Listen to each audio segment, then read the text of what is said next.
Thank you for watching, liking, commenting, sharing, and subscribing right now. Welcome to yet another one of our Nomies broadcasts on Google+. You can join us if you head over to nomies.com and sign up for a subscription, hopefully an annual subscription. Today's topic will be small business. And Nomies is generally a group, a mastermind group of sorts, wherein we are sharing information that we may not be sharing anywhere else. And I put together Nomies really as a way to better address another part of my audience, and that would be fellow business owners, a lot of small businesses certainly. So thank you everybody for watching this particular broadcast, and I see we are joined immediately by William Reynolds Young. You are the first Nomie to join.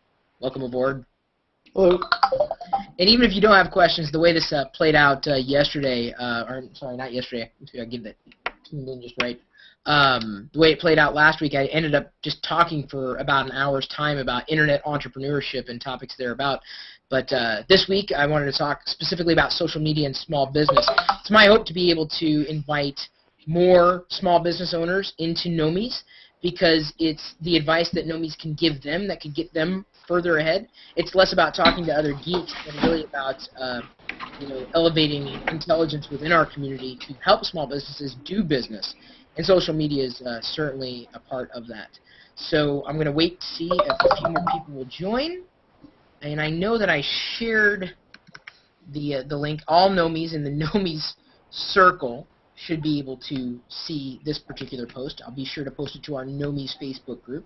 And that's really what separates Nomies from a lot of other mastermind groups, really, is the fact that it's not just on one site or another.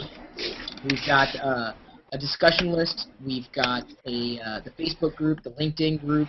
We've given people, I guess, more ability to drive revenue, online or offline, depending on what they happen to be doing for their career. And so I know I get a lot of questions in relation to social media, and I thought we'd better address it. And behind me I've got here, just in case people couldn't join the Hangout, if they're in the private Nomies IRC chat room. I don't know how well Google is going to handle the encoding of this particular video, but the idea is that we can keep the chat room that we just used in the YouTube live broadcast here behind us. So I think I'm going to go ahead, now that we've got a handful of Nomies joining us, and go live with the broadcast. I was lucky enough to be flagged on Google to be able to broadcast Hangouts live. We'll keep it to right around an hour long, because I am actually getting offline tonight for a hot date. We do date night. Ooh. It's my way. You know, I realized with this webcam, I look way more white than I am in real life.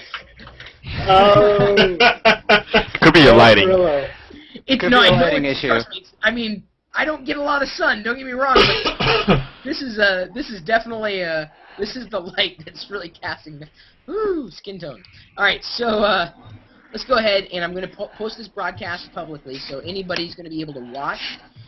If you guys want to watch the comment threads, all the Nomies who are either in the chat room here or watching the broadcast or a part of the Hangout, if you want to watch for any kind of questions that might come in, that would be rather nice. So I believe this is being recorded for YouTube, but I'm going to go ahead and post the broadcast video publicly in 5, 4, 3. And as you're sending that video out to the public, I'm gonna get it recorded. Oh, thank you, Kevin. We've got a nice backup. We've learned over time that it's good to have redundancy when you intend on sharing information. You can't just expect that doing it in one place is going to get the job done. I've done several broadcasts in the past, and unfortunately through one misconfiguration or another, usually on the other end, something didn't get recorded for posterity.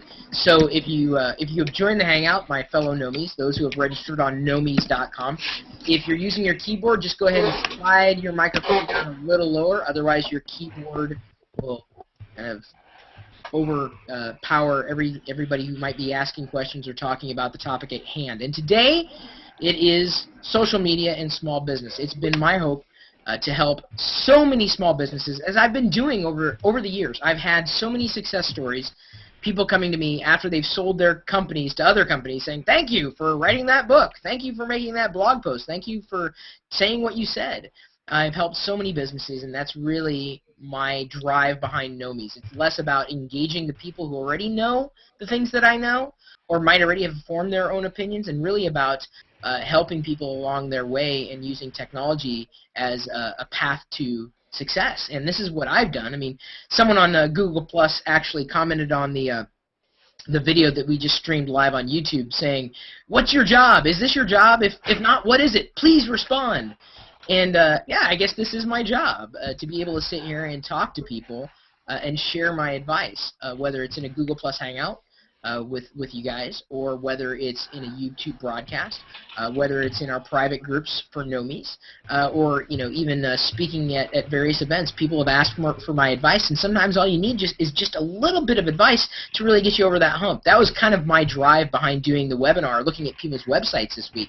And I would say, I don't know if anybody had seen the webinar or if you were there, I would say that was a rather successful webinar. Yeah, I would. Yeah, it was. It was good? Even if Very good.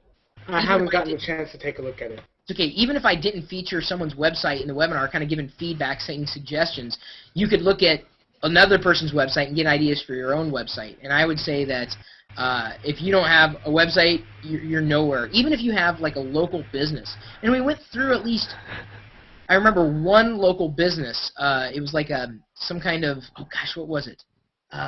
It wasn't a computer repair shop, although there were local computer repair technicians who are Nomies. It was another type of small business, electric repair. So it's kind of geeky. Oh, I remember that one. Yeah, and we talked about local businesses and really what they can do to better leverage the experience when someone actually visits their website. So let me go ahead and make sure. Okay, so I shared that on Nomies.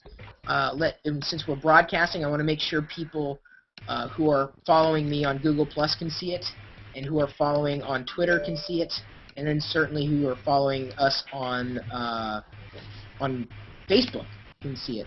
Yeah, actually, Yes, Chris, look. as you were doing the whole webinar, going through sites, I was going, wait a second, my site does that, and I was editing my site live as you were giving comments to others. I'm like, wait a second, I'm doing that, and I was just doing a ping pong. Brian, I tell you, that is the #1 thing I want to do more of. I think we're going to be able to attract so many more small business owners, or even people who want to do business online. A large part of my audience has been, geeks and nerds just like us. Or maybe if you're not a geek or nerd watching this video or in the Hangout, don't feel strange. It takes all types to make the world go round. I believe our advice is more valuable to people who don't have that knowledge. And there's only so much each one of us knows. And we may know a lot about one topic, but not a lot about another. But that's good. And especially in business, it's that intelligence that will often keep you from being able to grow. And trying to do everything on your own is really an exercise in futility. I mean, you would spend far more time trying to fix something when someone else could help you along that path, whether it's a consultant, whether it's an assistant, a partner, someone who's got information that you don't have. That's the value of joining mastermind groups. And so thank you, everybody, for joining this particular Google Plus Hangout or broadcast out to everybody watching, and it will be recorded for posterity on YouTube as well. So earlier this week, I had said that I needed to leave early to head across town to co-teach a class on creating business plans, and there were students who were assembling business plans with other people, never having really done a business plan before, learning the construct of a business plan and what you can and cannot do, or what you should and should not do. And there were a lot of good ideas, honestly, that I saw.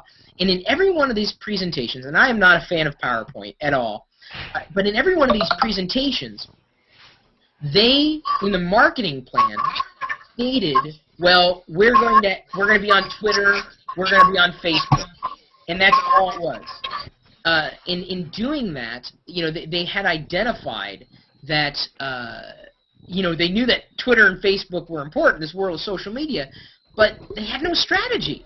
I mean, even if you have a business and you're on Twitter, you've gone 1% of the way.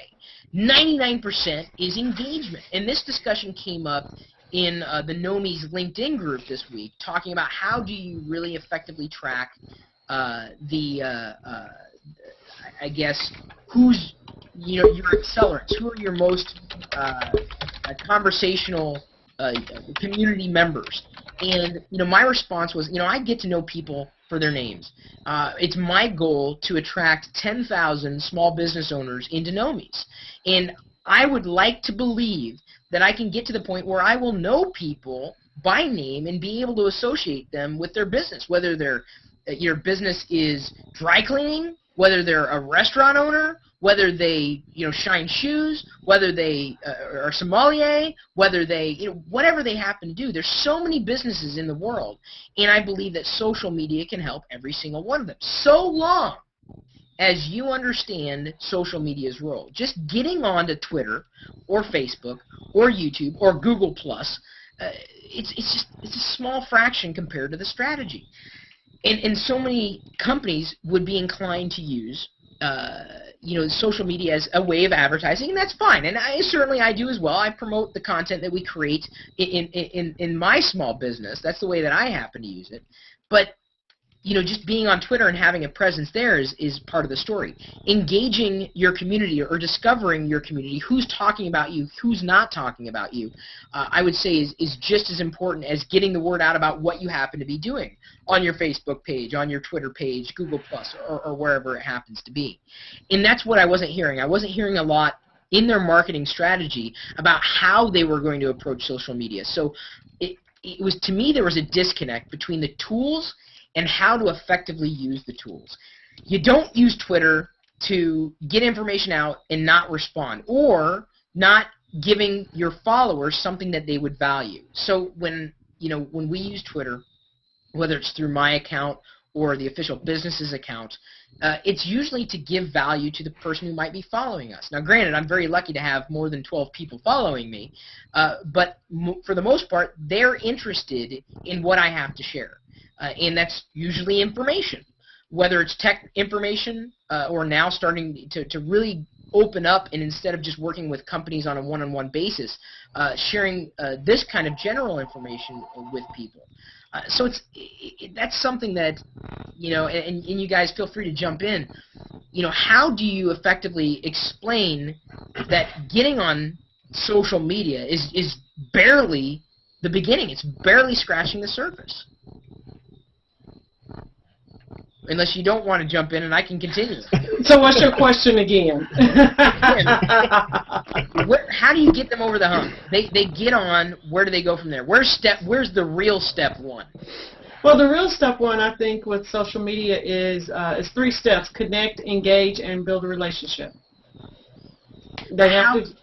How can they find the way to build that relationship? Where do they begin? I mean, connecting, yes, but once they start connecting, then they go and find people who have similar interests or who are in the same industry, the same niche that they're in, or industry experts. And they just start commenting and liking their information and just engaging them. And then once they start engaging, they can build a relationship, because when people start engaging with me, I notice them, and that makes me want to circle them. Yes, exactly. That was my exact response. You get to know people for who they are.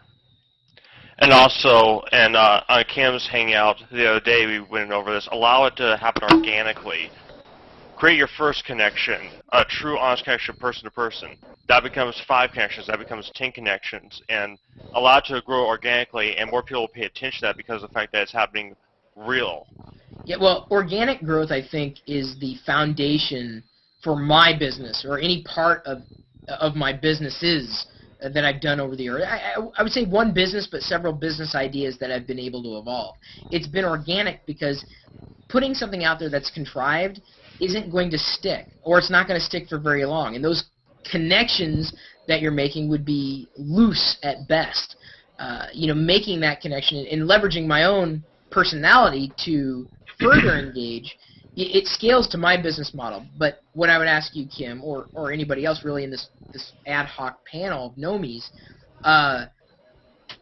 how can a small business owner who barely has enough time to get their business done accommodate social media? They know it's important. They know they need to be paying attention to it. But what are your suggestions for getting them over that time commitment so that they can better achieve their goals?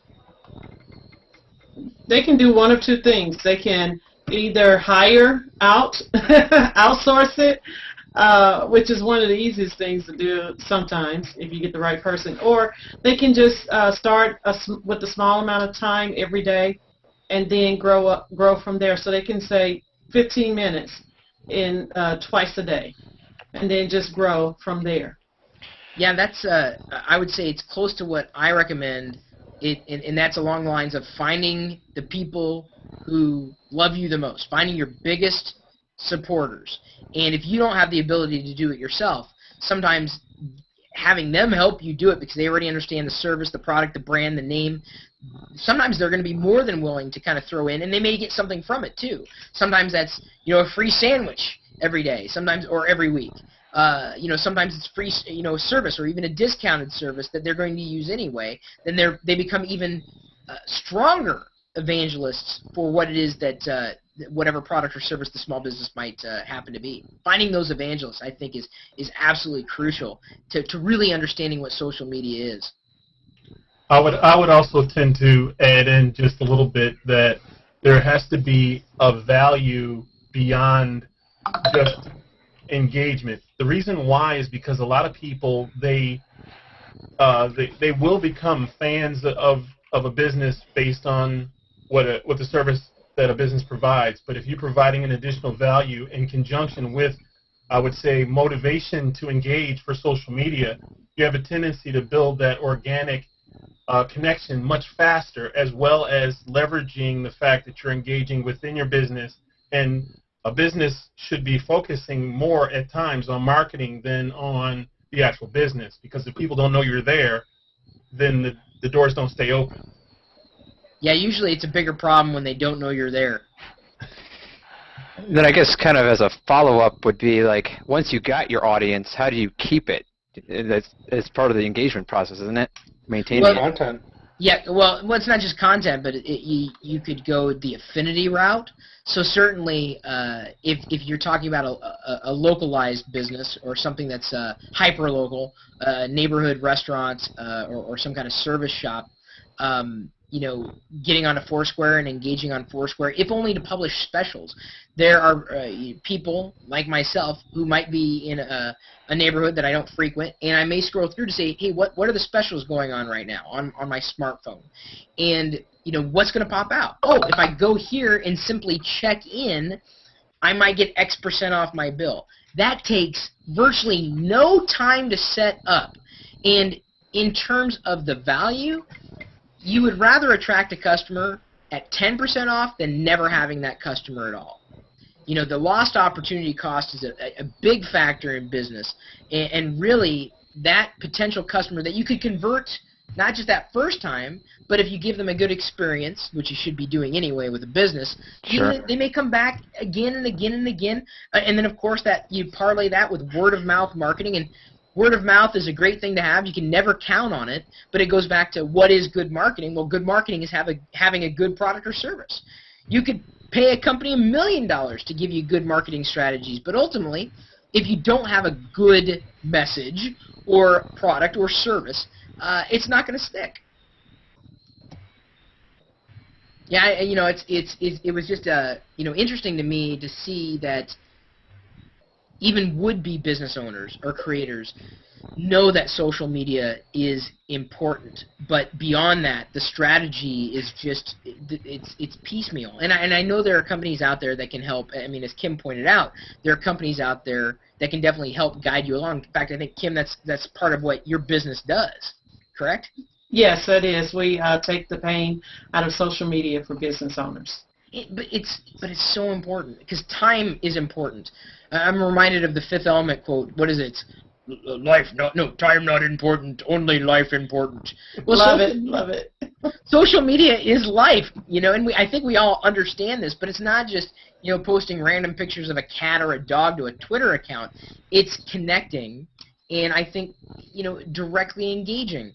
I've, begun to use social media as, not just a tool for searching what people might be saying about the things that I do, but really just seeing what people are saying, catching on to trends that otherwise I would have completely missed. Tuning into the news or reading a newspaper or radio that, unfortunately a lot of unplugged small business owners still do. They still rely on traditional media to get the word out.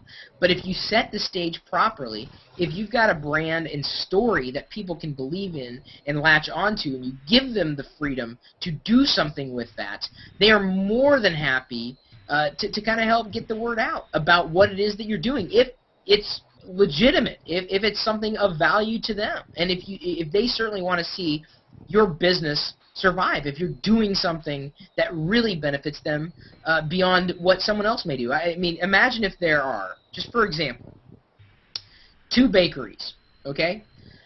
One bakery over here isn't in social media. They don't have a Twitter account, they don't have a Facebook account, they don't have Google+, no YouTube or anything. This bakery over here is watching Twitter for people talking about, I could really go for a delicious cupcake. Now let's say they see this and they know that they're in, say, where I happen to be, the Seattle area. This person may say, we just baked a fresh batch today. Here, did you see the special? You buy one, get, one free. Oh, wow, okay, well, I think I'll do that. They will have converted a customer, and who knows how long that customer is going to stick around because they were paying attention to the conversation. It's about attracting customers. It's about extending your reach and really giving people a chance to, connect with you at a level that they couldn't connect with you before. Yeah, Chris, and unfortunately I see it all too often. I'll go to a business's website, big, small, doesn't matter, and you'll see, follow us on Facebook, blah, blah, blah. When I go to that profile, I see it to where there's maybe 3 listings, and none of them are within a month and a half of when I'm actually viewing it. It's like, great idea, but they have very poor follow-through. Thank you, Brian. I appreciate you bringing that up because it goes back to my point. You can get there, but that's 1% of the problem. It's like having a website. And that's 1%. Okay, then what are you going to do for the rest of it? Now, granted, if you're using that website and you've got the proper sales funnel, you know what you want to get from the website, and your customers are satisfied with what they're getting, great. You've met your goals. You've met your objectives. But just having a Twitter account doesn't mean anything if you're not using it. It is a tool to be used. It's not like a hammer and a nail where you just pound it in and you're done. I mean, you're going to be pounding that thing forever, theoretically, or as long as a lion's share of your community is there. It's less about you as a business or business owner and more about your customers or your potential customers. So much is thrown away, wasted opportunities, really, when businesses don't recognize and surface their biggest supporters. And some businesses do it better than others. They may have the skills aboard their team. They may have the extra time. But not trying and pretending it doesn't exist or saying that's a waste of time doesn't make it so. It is what it is. The tool is going to be only as good as you make it. Years ago, I worked for a company that shall remain nameless at this point in time. And I had suggested to them that they create e-books around their information that they were providing anyway on the web for free. And I said, why don't you compile the information into the same type of information into an e-book and sell it for $5? Nothing. I mean, that's really, it was nothing compared to the value of the information. And I said, put it online, sell it, and if you did what I did, you'd be able to afford hiring a person to do that for you full time. And I mean, it's the way my mind works. I'm very bootstrap minded. So, I talked about it, and ultimately, the business development vice president told me, yeah, we linked to some Amazon.com ebooks, and we just didn't see the conversions. But I wasn't saying link to an Amazon.com website. I was saying take the information that you're doing here, repackage it, bundle it, and make it convenient for your community, and they didn't want to do it. They weren't paying attention to what could potentially drive more revenue. And that's what every business needs, whether it's tied into one revenue channel or another. To survive, every single business needs a model. Granted, there are Twitters of the world which haven't really been profitable that I know of, or they're still trying to figure out the business model now that they have the attention, but there are far fewer of those than there are businesses that need money to survive, if only to pay the bills. And even nonprofits make money. They're called nonprofits, not non-profitables. There's a difference. Yeah. Oh, that's a good one. Can you say that again? I want to make sure that one was heard. Absolutely. They're called nonprofits, not non-profitables. There's a lot of money to be made in nonprofits. There's a disconnect between a nonprofit organization and them not making money. They're mutually exclusive. If the nonprofit was not making money, it would not be in business. And a nonprofit is a business. And yes, you can make a business out of a nonprofit. That's why there's so many of them. It's not because they're running around not making money. I mean, this isn't the Mad Magazine board game. The object of the game is not to lose your money. That's what business is. Gain customers. PJ Hanna notes, and PJ Hanna had offered. I don't know. He may be able to join the Hangout too. By the way, if people want to cycle through. He offered a special to Nomies. I think what was it? Like the special for web hosting that PJ offered was. It was like $60. Yeah, it was like, but even if you paid for an annual Nomi subscription and you used his web hosting, you would still be saving money. I mean, I love surfacing those kinds of discounts. But businesses that don't use Twitter, and I'm not saying Twitter's the end-all be-all, because there's a lot of places you have to pay attention to. I admit it. Facebook, YouTube, Twitter. Knowing which one is driving more to your objectives is the one that you're going to pay a lion's share of attention to. But, a dead Twitter account is almost more frustrating than no Twitter account at all. I'm probably going to be switching DNS providers, and DNS, for those of you who aren't geeks, is essentially a service that tells your web browser where my websites happen to be on the internet. And my current provider for this service has been flaky, and I'm not very happy with it. And I even reached out to them on Twitter, and their last tweet was a few months ago. They're not paying attention. And not to say that I shouldn't go through official customer service channels, because I certainly could. It's just that Twitter's a lot more convenient for me. Facebook's a lot more convenient for me. LinkedIn's a lot more convenient for me. Google Plus is a lot more convenient for me than to go through. How many of you guys have gone through the customer experience nightmare? Because every company's got a different process and procedure, and it's draining. I'm a customer. I'm a paying member. I don't care how they help me. I just want help. I just want to know what's going on. And Certainly been there. Okay. Why do you want to know what's going on? Because I'm paying. Look, Yep. I'm saying, here's my money. You say this is what you're going to do, and if you don't live up to that agreement, and there's a concern, I'm going to bring it up to you. And I'm not going to necessarily think, I have to step through 47 different processes in order to get to the right person that I need. It's easier for me. It's so much more convenient for me to go tweet and be done, and then hopefully make a connection. And I can tell you, the companies that are clued in use Twitter more for a customer engagement or a customer service, or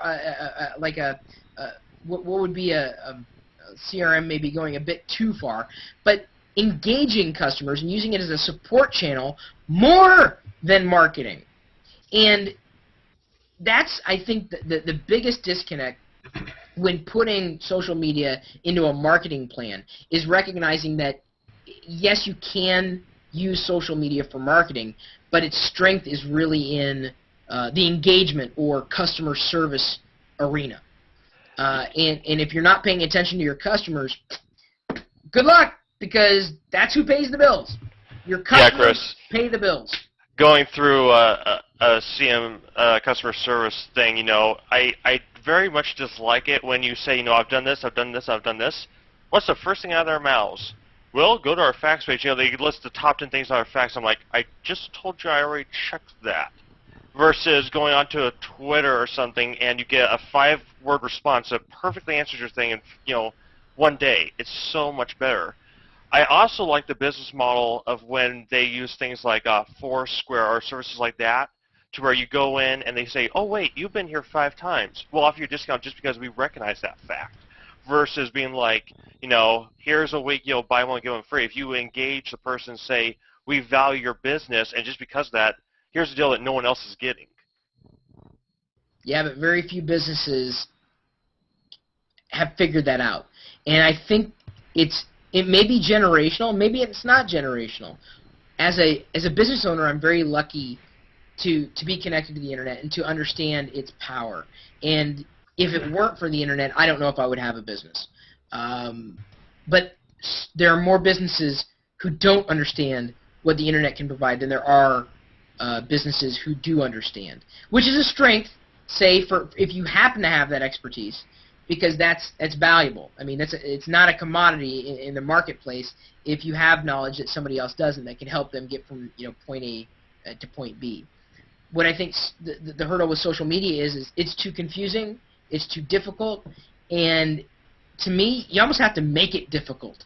Not to say that it's intuitive, but once you figure out that Soylent Green is people, it's not too much of a challenge from there. You figure out how to make the tool work for you, but ignoring it altogether because you can't figure it out, you are potentially ignoring those customers, those clients. You're potentially missing out on that next business lead. When I presented to a group of people with Mari Smith, this is a few months ago at a local pub, we were talking about Facebook. She's pretty big into Facebook, and it was a LinkedIn type of meetup. And people that were in the group were asking about LinkedIn and should they be using it. Well, that's not even a question. Should you be using it? Half of them were looking for a job. Like, if you're not on LinkedIn and you're looking for a job or you're looking to make business connections, where are you? I mean, Lost. Well, I would say, on MySpace. I mean, MySpace is not going to be the place that you're going to find qualified business connections. Oh, gosh. Of course. Oh, gosh. If you're a band, maybe, possibly.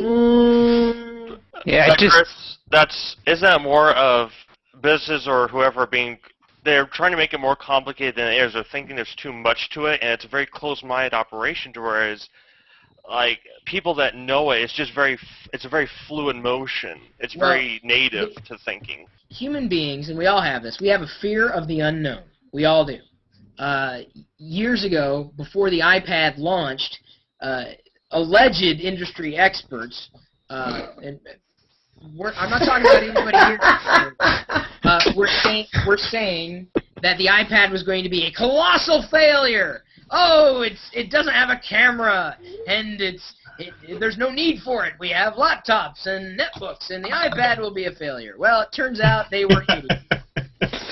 Luckily, I knew better than to judge a product before it had shipped, and talked specifically about perception being, I would say, a hindrance to our own acceptance of one thing or another. If we have no ability to compare one thing to something else, we can't accommodate it. When the iPad was launched, when they announced it, what is it? Well, it's not a phone. It's too big. Well, it's not a laptop because it has no keyboard. What is it? Well, it's a netbook. No, it's not a netbook because it's not this. It's not that. It's nothing. We don't know what it is. Therefore, it's going to fail. We didn't know what it was. Did it fail? No, it didn't. Nope. So, Not at all. And I think we all, even if we don't like iPads, I think we can all come to an agreement that it didn't fail. But it's perception that ultimately held people back. They could not compare it to something else, and so they had no comparison model against it. And social media may fall in that construct where traditional marketing if you put social media in the marketing bucket specifically, traditional marketing would be control the message, control the message, control the message. PR, marketing, it's spin, spin, spin. Doesn't matter what someone says, we say this. This is our message, we stay on message. Social media takes that model and flips it upside down. So you have to accept that people are going to say whatever they want to say about you, even if you don't give them a way to say it. Well, what if they say something bad? Well, then wouldn't you rather be a part of that conversation than not? True. You know, I think business owners are afraid of bad things being said, but again, they're going to be said anyway. So wouldn't you rather find out why they're being said? You know, it's pretty, I would say, and granted, this is probably because of my experience, it's easy to see when someone is being disingenuous online versus they've got a beef. They've really got a problem. And it was probably the same thing in real life. You've probably seen someone in the real world, I mean, as opposed to this is very real, who's been outlandish, who's been, you know, beyond reasonable in their expectations and calling attention to themselves and their problem. Sometimes people have bad days. To be able to you know, take that and parlay a potentially bad experience into something good does more for the brand, whether you're an ambassador for the brand or whether you're the brand owner, than ignoring it altogether. And I think Yelp is a prime example. You know, frequently, if I'm not familiar with a restaurant that I'm going to or a service outlet that I'm going to, I'll do a search. I'll go online. I'll check it out. What are people saying? You know, my friends might be saying something about it. I may even crowdsource it. Today I even crowdsourced the type of bed that we're looking to get. I don't know if I want to get one of those Sleep Numbers or a Tempur-Pedic. I'm like, what do you guys think? And people responded. They told me, they're like, we love it. This. Oh, don't get it because we don't love it because this is better. I let my community, my friends, tell me their experiences. You know, instead of going to a raw search, which would yield no personalized results right now, I asked people around me. That, you know, it's part of the word-of-mouth experiences. And they could warn me. They could tell me, no, don't switch to that provider. No, don't get that service because they did this.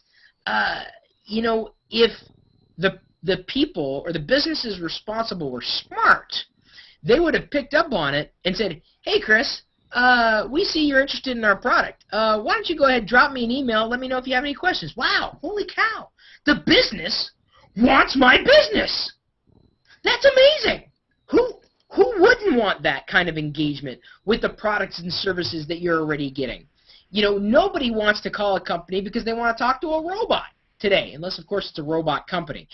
They want to talk to a human being. They want to connect with someone real. And social media is a suite of tools and services that make it easier for businesses to connect with their community or their clients. And if the community or clients aren't there, there's a bigger problem than if they're saying things that are negative about you and or your product or service.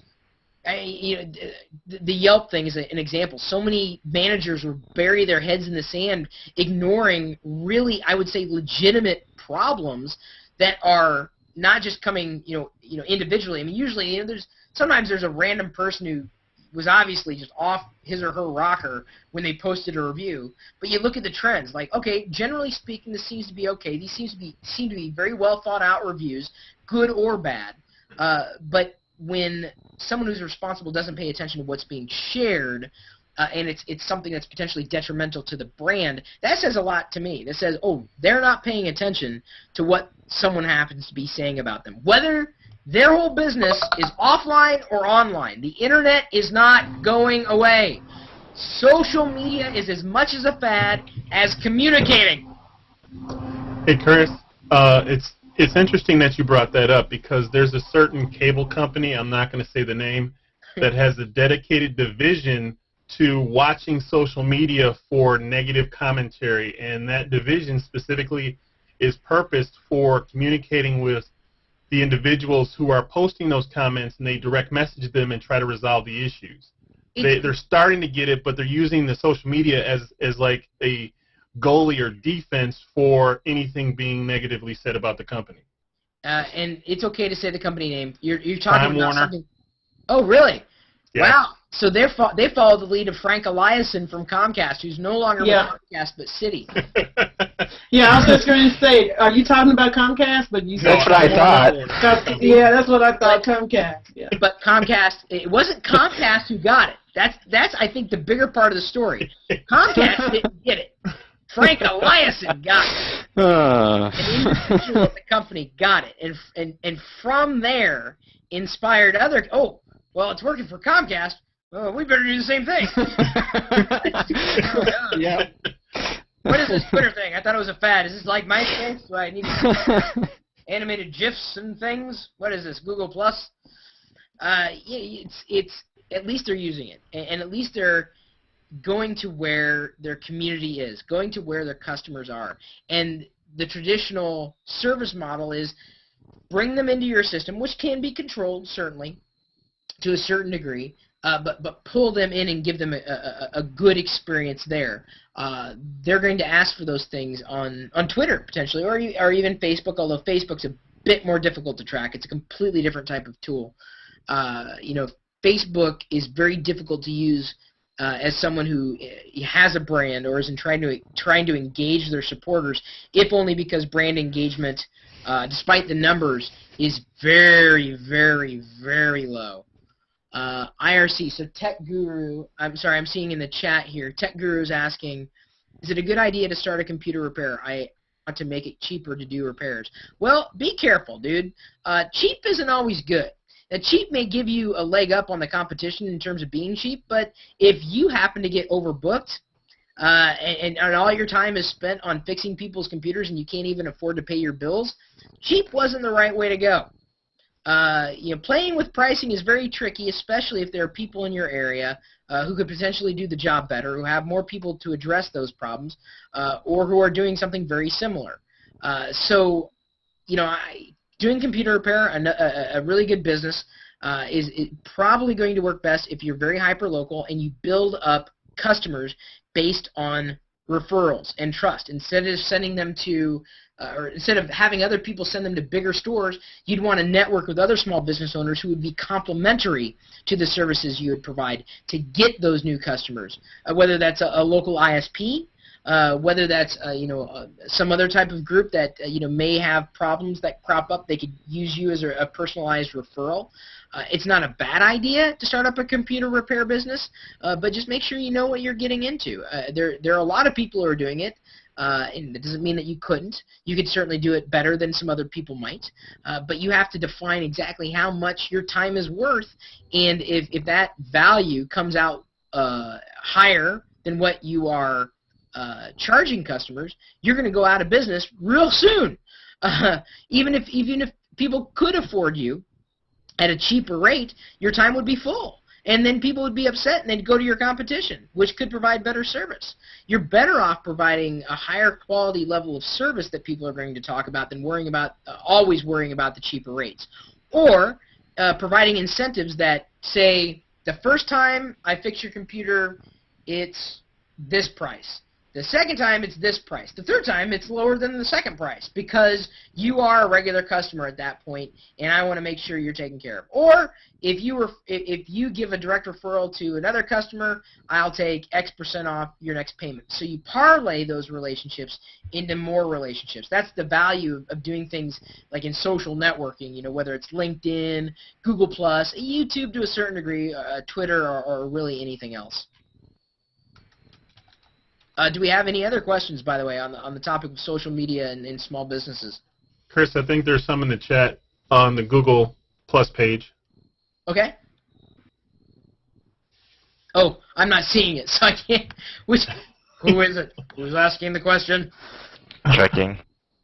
Who's asking the question? What are you talking about? Well, we're talking about small business and social media. They may have just tuned in, though. They just tuned in. They don't realize that you're all Nomies. You can join the conversation, not just this one, but the other ones that we do, and have access to a lot of intelligence at Nomies.com. My annual rate is $97. See, most consultants would be like $97 an hour. I'm $97 a year. Now, you want to talk about cheap? Well, okay, affordable. I'm not going to say I'm cheap. Yeah, don't say you're cheap. I'm affordable. for advice. Affordable. That's the better word. There you go. Yeah, and, and Lynette Young is posting here. She's another small business person. God, Twitter is not a marketing plan. For the record, it's a tactic, not a strategy. My head hurts now. Exactly, Lynette. She says when she polls her clients, she finds they generally fit in with the American average of 35 hours a week of television. Give up the boob tube. Use the time for your business, plain as that. Exactly. You know how much I watched? I finally sat down. My parents were here for a few weeks and didn't really spend a lot of time with them. But last night I watched TV, I think, for the first time in weeks because I'm working. If you're not working on your business somehow, like, you can't expect that other people are going to work it for you. If you are the business owner, no one is going to work as hard as you. They may work very, very hard. I mean, and you certainly should recognize that. But at the end of the day, you are responsible for that business's success or failure. And, looking at every possible angle and educating yourself, I say take as much time as you possibly need. I learned something, I would say, every single day that I've done business since 1996. I've learned something new. One thing I've learned. One thing. And that's a lot of learning. It doesn't just begin and end with starting the business. You've got to massage it. You've got to foster it. You've got to grow it. And that growth may flatline for a while. It may be steady. It may be in a holding pattern. And that's when you really have to think hard, buckle down and think hard about what it's going to take to get, really over that hump. If you even want to get over that hump. Some people are fine. Like, you know what? I'm paying the bills. I'm happy. I can do what I want. To me, and some have asked, well, Chris, what are your goals in using social media and in your business? And I guess part of it is knowing that I've got a good business model that people want, sharing information for free. Sometimes we have the Know Me subscription, so some information is not free. Of course, this information is free, so I'd like to believe that the information that we share is valuable enough for some small business owners to go, I'd really like to know more about how to be able to do this stuff specifically for my business. And so in talking in generalities, which we might do, it's scraping the surface. The real question is, how do you apply this stuff specifically to your business model? And it's never cookie cutter. It's never. What works for me ain't going to work for everybody who's watching this video. It just won't. It just won't happen. I would be totally sure. agree. Totally agree. But so many people want to take shortcuts with business, and those businesses tend not to survive. You can't take shortcuts. You can't. You can't afford it. There are plenty of people who would want your whatever you got. Your position. So no cookie cutter? No cookie cutter? No cookie cutter. None. None. There's no one size fits all. Does not play well in the realm of business, because people couldn't do what I do because I'm lucky. My business model is predicated on me being me. Now there's only one me. That's my value add. Or having 15 years of experience in doing business online. There are other people who have done that too, but not a lot. There haven't been a few of those. So I'm lucky to be in that minority and be able to apply these practices to my own business model, or to be able to look at another business model and say, this is really not interesting. It's sad to say a lot of business models aren't, but the real question is, are their goals and objectives lining up with their strategies? And more often than not, they don't. This is one of the reasons why I get excited when I look at someone's website and do a review. I'll point out things and tell them, like, wait, you're selling products on your website, but you're running ads on the website that have nothing to do with your products. Why?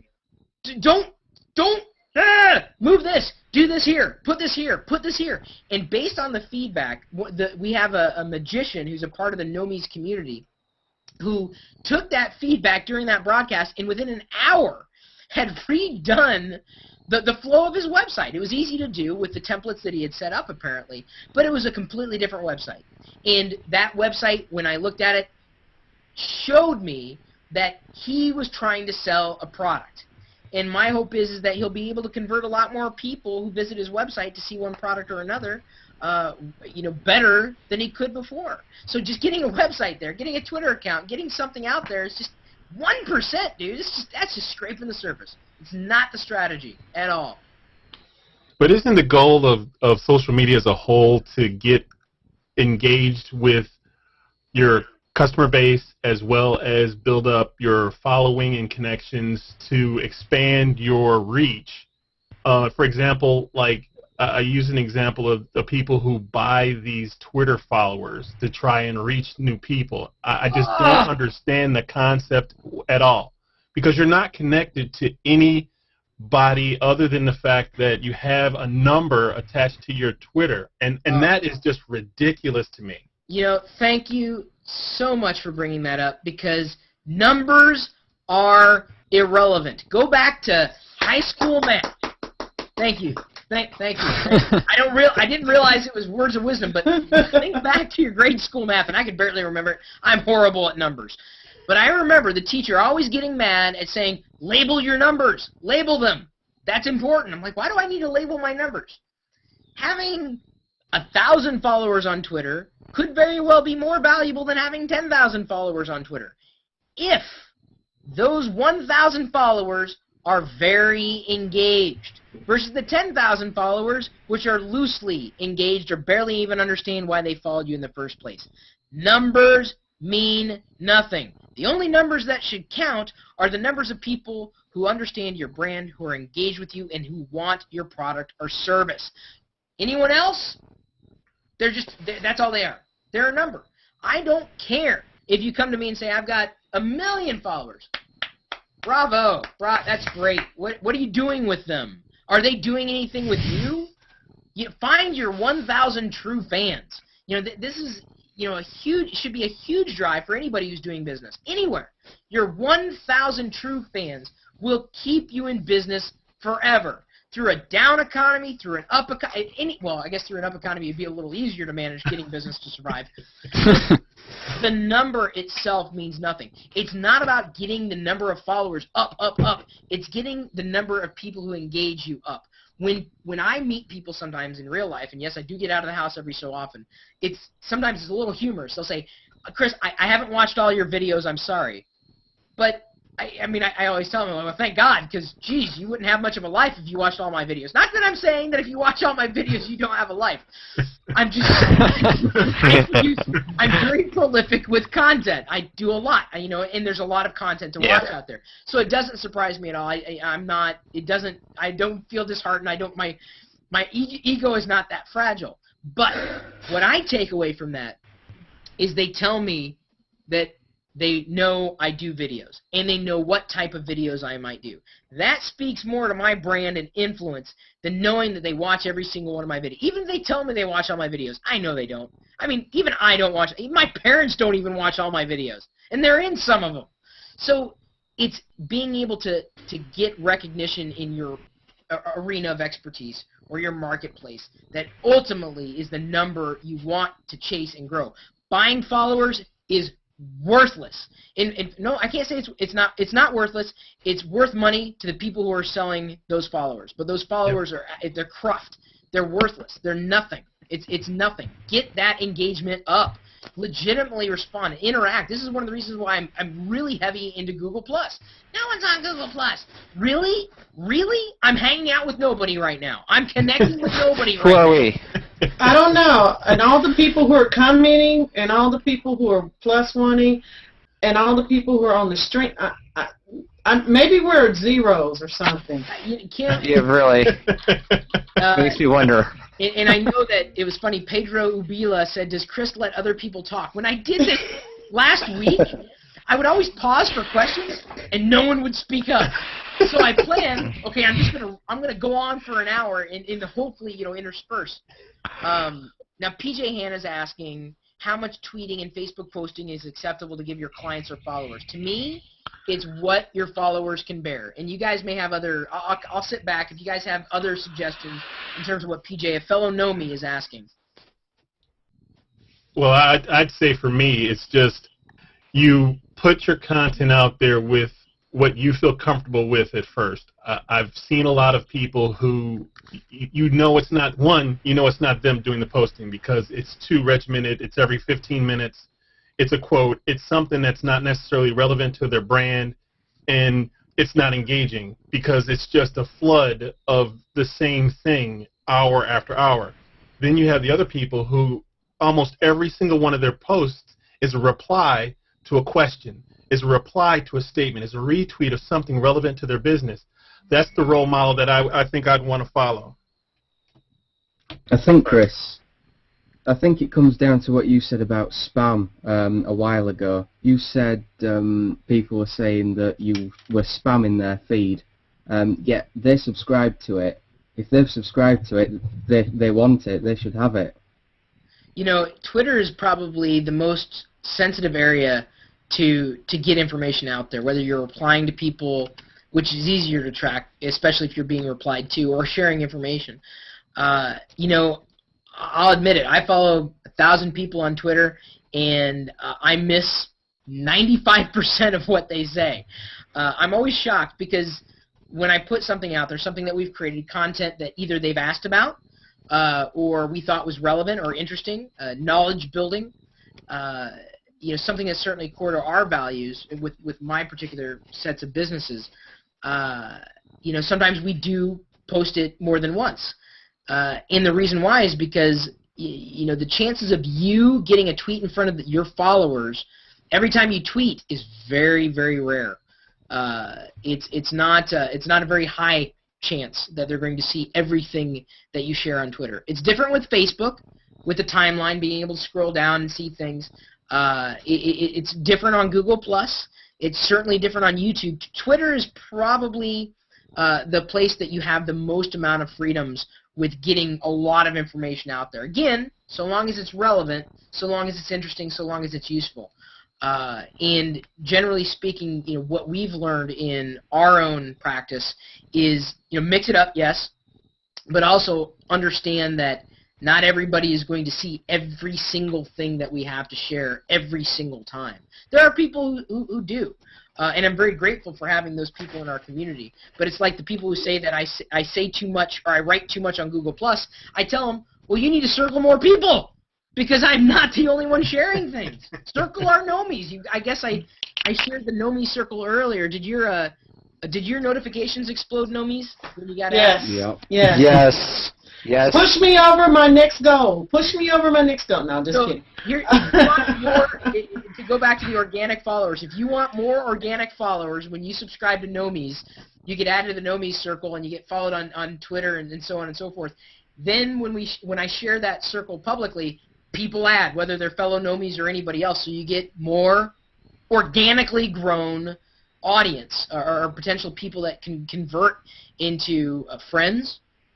You know, recognize that you may have colleagues where you didn't realize you had before, customers, clients, mentors. You know, it's a big world. There are a lot of people out there, and if you see too much of one person, you know, as much as this pains me as a content producer, sometimes you gotta look beyond that one or two people. Any other questions from the group? I want to start winding it down now, about an hour into it, and I don't know if we have any other questions from the actual chat stream, either behind me or from Google. There was a question, Chris. Mid-computer guy had a good question. Yeah, I posted in the regular Google Plus Hangout chat. Which question? Mid-computer guy. Mid-computer guy. He's a fellow Nomie. He says, should I go through and delete people with whom I am not actively involved? You know, unless they're getting in your way, I wouldn't necessarily do that. I cull through my LinkedIn and Facebook, not so much Twitter, unless they're like posting something like, why did I follow this person? I don't care really about photos of cats all the time. A little every once in a while, but you know, not every tweet. I think it's important to cull through to recognize which relationships are more valuable than others. But going through and deleting people with whom you're not actively involved, you know, it just depends. If they're annoying you, yeah. If they're not providing value to you, I think yes, certainly you could cull through. LinkedIn, I would probably be the most. Can you guys hear that? Mm-hmm. Rain beating up against. This is Seattle. I got rain beating up against my window right now. That's rain? That's what that is? Oh, dude, I didn't think that was right. I thought that was someone typing. No. Or someone drinking. That's That is definitely rain pounding against the window there. I watch LinkedIn. If someone adds me on LinkedIn, even if I just met them, even if they seem like a nice person, very rarely do I add them as a connection, unless I believe, hey, they work somewhere. They obviously are reaching out to me for one reason or another. I reply to them and say, hey, have we met? What are you looking for? And sometimes that gets parlayed into a business connection. But if it's not Facebook, so I'm not going to add, I'm not going to endorse if I've never done business with them and I can't really qualify them as a business contact. And then very rarely on LinkedIn will I even provide an introduction through LinkedIn. If someone comes to me and says, hey, could I get an introduction to this so-and-so, I am more likely to provide that on an interpersonal level outside of LinkedIn than I am through LinkedIn altogether. But those business connections are very visible. So I don't know if you guys want to add to that, or we can start up for this week, since we do this every week. Not just social media talk, it's just the Google Plus Hangout with Nomies. I think something not said earlier about how businesses can interact with customers, or at least find the time to do that. I think it's so important for small business owners to own some sort of smartphone, to be connected all of the time, because they could be 2 minutes queuing up for a coffee. They can reply to 5 tweets in that time. Thank you. Thank you. Even if it's not, I don't care if it's an Android, an iPhone, a Windows Phone 7, a smartphone, small business owners need to understand, and I've been banging this drum for years, this is a computer, okay? It's not a laptop computer, it's a pocket computer, but they call it a smartphone. And if you're not using a smartphone, you're running a dumb business, because you need to be connected. And if that smartphone isn't really supporting where your community is, say it's on a dinosaur platform that hasn't evolved with the times, then you need to upgrade. Nice. I'm just saying. What was that? I'm sorry, I couldn't hear you. Couldn't understand you, Chris. I had something in my. I was eating some fruits earlier, blackberries. I had something in my throat. I think it's seed of some kind. Really, that was what it was. So anyway, thanks everybody for joining me. We try to keep these Google Plus Hangout broadcasts focused on one particular topic of discussion. Yes, I can be quite vocal, but that's kind of what I do. That's why we joined you, Chris. And hopefully you guys got something from it. And if not, I'll do better next time. This is something that we do regularly for the Nomies subscribers. You can join us at nomies.com. It is very reasonable for small business owners, and I can tell you, as can the people who have joined me here, that it should have already proven valuable when they join. You only get out of something what you put into it, and so hopefully, if you have a business model that you hope to evolve, to be able to become your own boss one day, it's absolutely possible. I would say today, not just with today's economy, but certainly with today's array of tools, it is easier to drive your own life rather than relying on somebody else's. If that's what you want. If it's not what you want, cool. You're cool doing what you want to do. But a lot of people out there want to decide their own destiny, on their own, and don't necessarily have every bit of knowledge that they might need. It takes both types to support a business. There's no one right way to be. But certainly for Nomies, it's being able to share that intelligence that I've used to build success for myself, and success that has a track record, as does for everybody else who might be a part of this small but growing group. I think about a month into it, and we're on our way to 500 members. So that makes me happy. I would say that was a success. What are you going to do when we hit 500? There needs to be a celebration. Party. Yeah, I think I said I would paint my fingernails, because apparently this is what celebrities do. They're like, all these famous guys are painting their fingernails.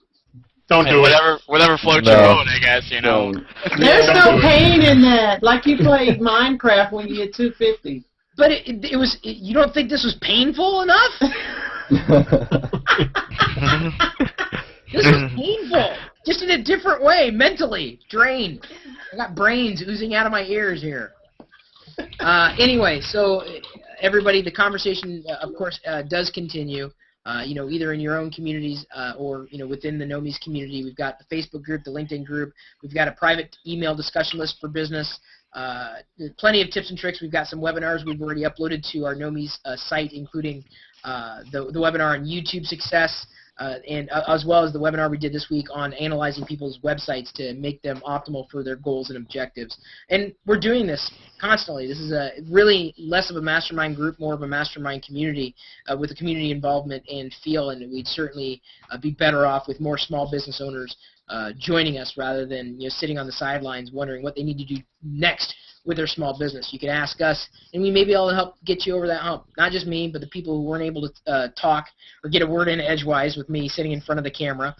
And so thank you, everybody, for supporting what we're doing with Nomies and beyond. So everyone, have a good weekend, and I guess if you guys want to do it with me, we'll eat it later.